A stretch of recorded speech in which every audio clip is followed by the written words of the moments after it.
आज महाराष्ट्राच्या राजकारणाच्या दृष्टिकोनातून एक ऐतिहासिक निर्णय निवडणूक आयोगाने दिलेला आहे.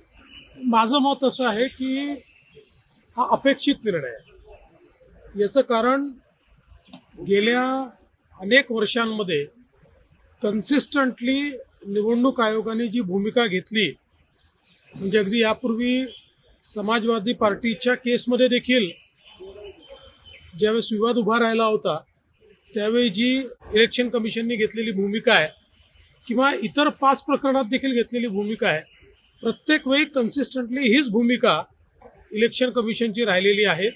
त्यामुळे जो काही निर्णय आलेला आहे तो अपेक्षित निर्णय आहे.